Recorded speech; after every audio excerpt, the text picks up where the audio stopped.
What's going on, guys? I'm Steve. Welcome back to the channel. Welcome back to another video. If it's your first time stopping by the channel, hit that subscribe button. Trust me, you won't regret it. You're a returning subscriber as always, guys. Welcome back, and I do appreciate the support. Guys, I covered a story last week about this young lady who was killed on Father's Day, tragically killed. Her name is Brooke Devon. She was 19 years old and also 3 months pregnant. She was pregnant by this man who's currently in jail.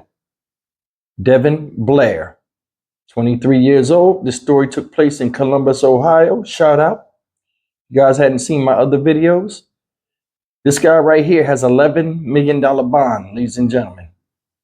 The reason why he has $11 million bond is he threatened a week before to bash this girl's head in, his girlfriend carrying his child. And guess what he did on Father's Day? Got upset and bashed their head in. I've covered this story extensively, and some new information has come out.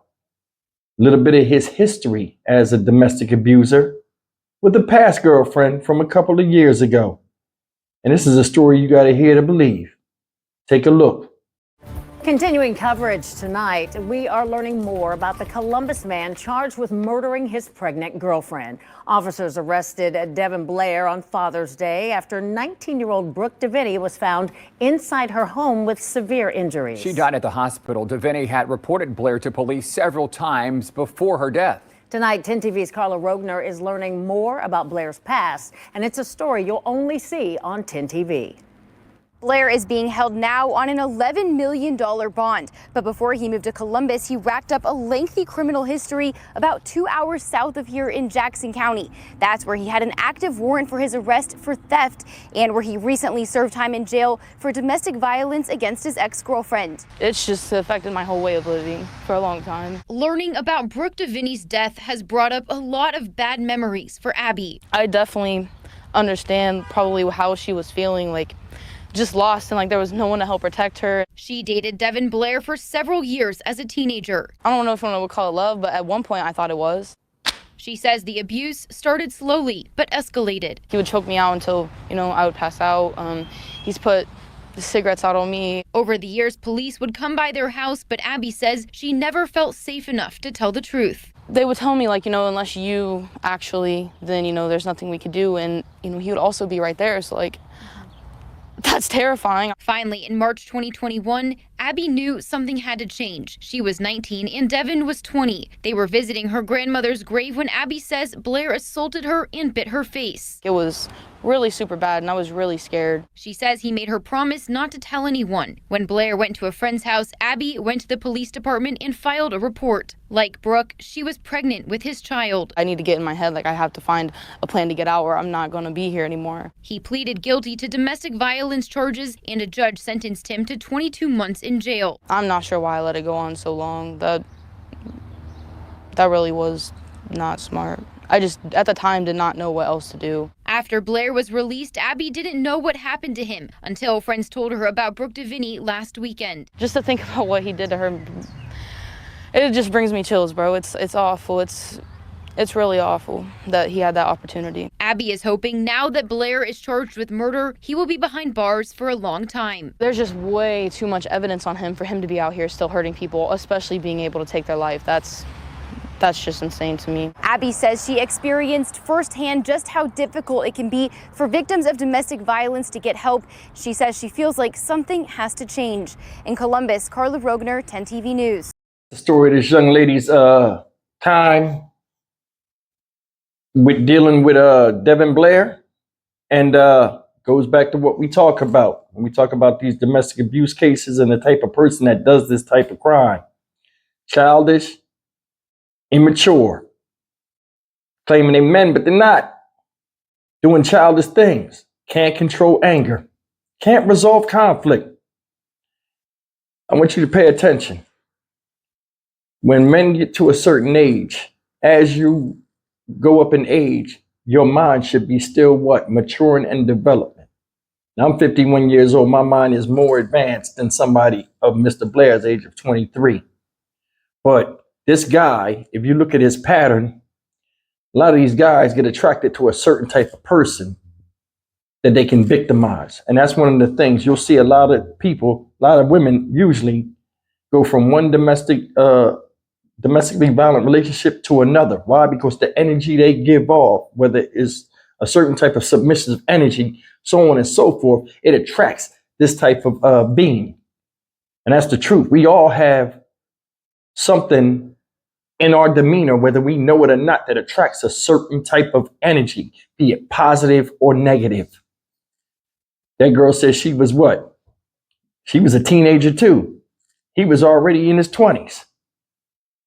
Still messing with a young kid. Somebody younger, you know what I mean? Once you hit 20, you didn't deal with nobody less than that, unless it was 1 year under you. But still, you don't want to mess with no teenager when you're a grown man. Said he was locked up in the early 2020s, given 22 months in jail for beating this girl up at a grave site, biting her face. Well, she had food in her hand. Why are you biting on her? People have a monstrous mentality, savage mentality. Who bites a woman? Seriously, who bites somebody? What, was you hungry and upset at the same time? These type of people have delusions of grandeur. You look at this dude, you seen him in court. He told the judge, shut the F up. Y'all got me down here. Y'all could have left me in the room. He's incarcerated and he's mad at everybody but himself for putting him in that very predicament. That girl lived 2 hours up the road. She suffered the same fate as Devon, minus she survived. Said she was pregnant by him too. Never said she got rid of the baby, so I guess she got a baby by this dude. Don't know. But the thing that's crazy is a few things with this whole story that like are mind-boggling to me. I can remember when I was his age. At 23 years old, I had 2 children. I was working, military. I had my life. I had my focus on my kids and my wife at that time. This dude right here had one girl that was pregnant, beat her ass, beat her up at a gravesite. You better not tell. See, that's the thing. They're like little kids. You know, we all had siblings at some time or another, you know, or a relative that was older than us that would like bother us and then say, you better not tell. And they'd scare you into not saying nothing. This type of stuff starts at a young age and it carries into adulthood. He doing the same stuff. Know you doing wrong. Then you trying to scare somebody into not saying nothing. Every time the cops come, what these type of dudes do, they run off.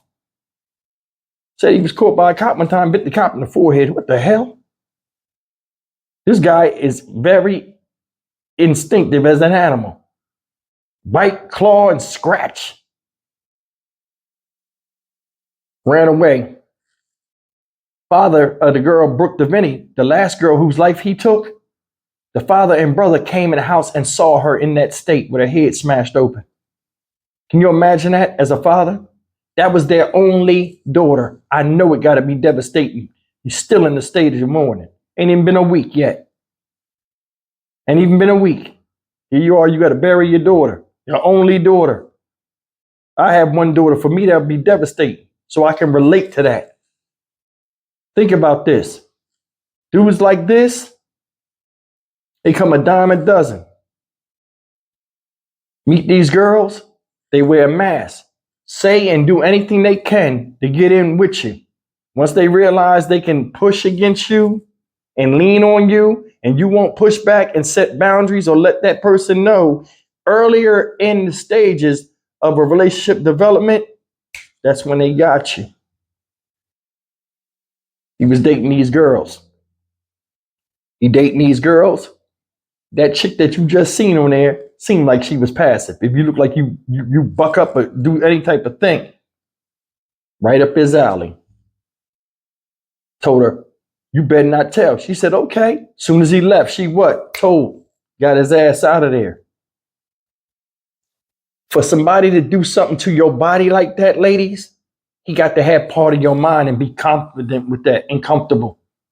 Where he know what you going to do and not do. Dudes like this keep you on a short leash. They can't trust you no further than they can see you. You leave out the room, you come back, you done did something. They get angry, even if they're not mad at you, you become the punching bag. Very insecure. These are little people inside, regardless of what their height and stature is.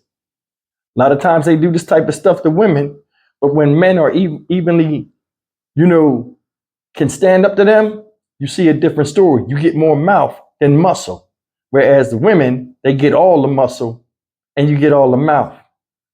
When I seen that video, and I did that video of Puffy beating Cassie up near the elevator, it hits you. You don't like seeing that type of stuff. This is that type of dude. Beat you up. Look what you made me do. This is all your fault. And there are some women out there, like the story I reported on yesterday, where you're right. It is my fault. I shouldn't have. And once you do that, it's over. Your next stop is the cemetery or the crematory. You're a human being. You should be treated as such. Never let nobody walk over you, be it a man or a woman. And some of these guys out here going through this very same thing where they want to end a relationship with a girl. They scared she's going to burn the house down. And see, they know she got to have it a fighting on you, no matter if it's in public or in private. And y'all just don't want the aggravation. If a person can control your mind and your fears and your feelings, he can control your body. Sometimes you got to rage against the machine, no matter what the cost. You come from family like he does. There's support systems out there. No matter what these threats these people do, you have the opportunity to get the jump on them. Why? Because you know them like they know you. And they're keeping tabs on you or where you're going and what you're doing. You can do the same thing with them when sending the police to them or sending some type of authority. But I'm going to tell you something. I have an only daughter, like I said. She got grown brothers. I'm the smallest of all of my children. My children have size to them. And they very protective of their sister. Man, I'm telling you, this type of stuff scares me because you're seeing more and more of this in younger people.